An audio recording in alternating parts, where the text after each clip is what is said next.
Hello. Kay mag-Bible study man mo diha sa amo so ganahan pag kumo-share pud sa akong Bible verse. Nabasahan ni nako ganina pagmatan ako so ganahan ako i-share. Nindot kayo ni siya. Actually, kuha ni siya Deuteronomio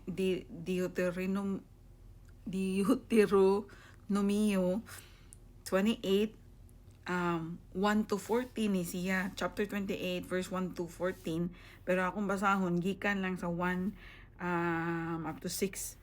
So pero 1 to 14 ni siya. Nag-ingon, kung tumanon ninyo sa hingpit ang Ginoo nga inyong Dios ug sundon ang tanan niyang mga sugo nga gihatag ko kaninyo karong adlaw, himuon niya kamong labaw sa tanang mga nasod dinhi sa kalibutan. Kung tumanon ninyo ang Ginoo nga inyong Dios, mainyo kining tanang panalangin. Panalanginan niya ang inyong syudad ug ang inyong uma. Panalanginan niya kamo pinaagi sa paghatag kaniyo og daghang mga kalabataan, abunda nga abot og daghang mga kahayupan. Panalanginan niya ang inyong ani sa pagkaon. Panalanginan niya tanan ninyong pagabuhaton. Ipapildi sa Ginoo kaninyo ang kaaway na nato 7 nga musulong kaninyo mag-usa silang musulong kaninyo apan magkatibulaag nga muikyas gikan kaninyo. So up to ni sa chapter up to ni sa 14, so taas kay tanan ang gisulti ni God diri, ang promise ni God diri. Kung mutuman lang mo sa hingpit sa iyang mga kasuguan. So daghan kayo promise si God diri, napahigibutang diri nga iyang i-bless ang inyong uma, iyang i-bless niya ang inyong kabataan, ang mga pagkaon, ang inyong tanan, daghan kayo gibutang diri si God niya. Nakalimot pug ko pero ang unsa to nga verse, pero base ani ba ang promise ni God nato kung magmatinumanon lang ta sa iyang mga sugo is ingon siya up to your generation, to the old generation and generation ang blessings niya di maundang kung magtuman lang ta siyang sugo. Nindot kayo ang promise si God, no? Kanina while nagbasa ko ba, umrok ni smile ko ba nga nakunahon ako, thank you Lord God. So kung magbinuutan lang ta hangtod pa sa akong anak o sa akong sumusunod nga anak, mabulahan, mabless, kay mao man ang i-promise ni God nato nga kumutuman lang ta sa iyang sugo. So mo na nga nalipay ko na gununa ba nga mro na excited gani nga nindot kayo og promise si God nato. Pero nakabasa sad ko sa sunod na sa diri sa Deuteronomio kuan gyapon chapter 28 verse 15 15 up to 68. Yapong gisulti dito kung magmasupakon mo. Sus, kabaliktaran gikan sa 1 to 14, kabaliktaran ani tanan ang mahitabo nato. Iyang panghimaraoton tanan, bisag unsaon paningkamot dili niya i-bless. Ang mga kontra nato magmalampuson, tanan nga kabaliktaran sa iyang kuan kung dili ka magpatumanon na pa yun, mas musubra pa yun, na pagibutang diri gibutang pagani diri na sa 28 chapter 28 verse 25 gibutang pagani ipapildi kamo sa Ginoo nga sa inyong kaaway, mag-usa kamong musulong kanila apan magkatibulaag kamo nga muikyas gikan kanila. Na sa diri sa 17 panghimarauton niya ang inyong mga abot og mga pagkaon.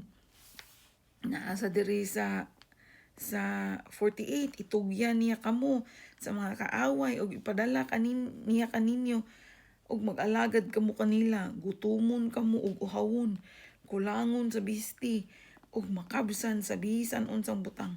Pantuson niya kamo nga daw gitauran kamo og putahaw nga yugo hangtod nga mamatay kamo.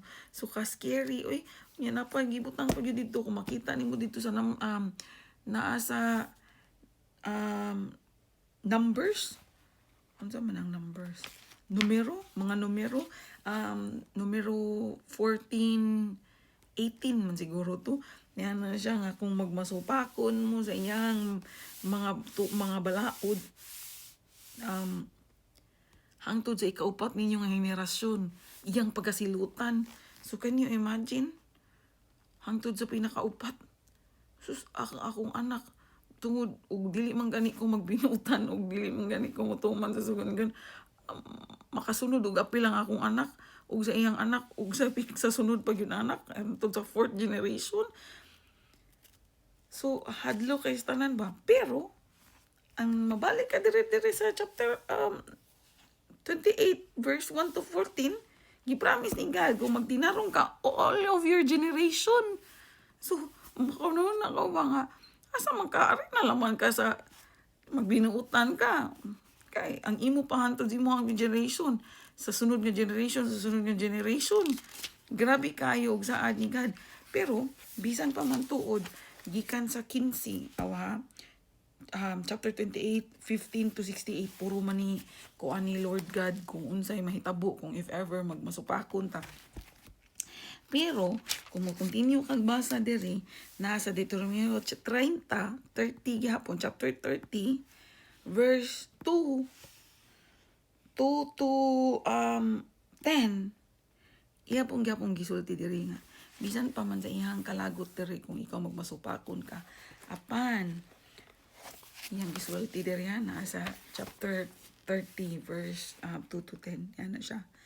Kun, niya nang higayuna mo, balik ka mo, og ang inyong anak sa Ginoo nga inyong Dios, og tumanon ninyo ang tibuok, sa tibuok ninyong kasing-kasing og kalag, ang tanan nga gisugo ko kaninyo karon, kaluy-an kamo sa Ginoo inyong Dios, og tigumo niya kamo gikan sa tanang nasod diin gipabihag niya kamo, ug unya ibalik niya kaninyo ang inyong mga maayong kahimtang. Bisan kun ang inyong pagkabihag napadpad kamo sa labing layo nga bahin sa kalibutan, tigumon gyapon kamo sa Ginoo nga inyong Dios, ug pabalikon sa yuta nga inyong katigalangan, ug panag-iyahan ninyo kini. Pauswagon ug padaghanon pagid kamo sa inyong katigalangan, pag-uhon sa Ginoo nga inyong Dios ang inyong mga kasing-kasing, og ang mga kasing-kasing sa inyong kaliwat aron higugmaon ninyo sa tibuok ninyong kasing-kasing og kalag og magkinabuhi kamo nga dugay. Ipahiagom sa Ginoo ang inyong Dios kining tanang mga tunglo ngadto sa inyang kaaway. So, kung mobalik lang ta, kung mangayo lang tagpasaylo ni God, syempre manggiluluyon man kayo ang Ginoo kay ana siya nga kun mahigayon nga mobalik ka mo, iya gihapon mong dawaton. So, nindot kay tanan niya ana siya, tumanon ninyo pag-usab ang Ginoong Dios ug sundon ang tanan niyang mga sugo ug gihatag kaninyo karon. Pauswagon gyud kamo sa Ginoo nga inyong Dios sa tanan ninyong mga gihimo. Padaghanon ninyo yang mga anak ug kahayupan ug tanang abot, kay malipay ang Ginoo sa pagpanalangin kaninyo sa mga nalipay niya siya sa pagpanalangin sa inyong mga katigulangan. Mahitabo kini kung tumanon ninyo ang Ginoo nga inyong Dios ug sundon ang tanan niyang pagpamalaod ug sugo nga nagasulat niini sa libro sa Kasuguan, ug kung mobalik kamo kaniya sa tibuok ninyong kasing-kasing ug kalag. So, bisan pa man kung moabot ni sa point nga makaunaw na mo ba, grabe man, dagan man kay kog trials, dagan kay kog naagian ron nga bisag saon ko paningkamot naglisod man ko. Suwayi og balik ni God, suwayi og pangagpasaylo. Basin maura ng kuwang na to. Kay si God magluluyon man, ibalik ra gyapon niya, tawgon ra gyapon tanya balik, iya ra gyapon tang tabangan og balik. Maura to. Wala lang nalipay, maura to. To God to be glory. Thank you.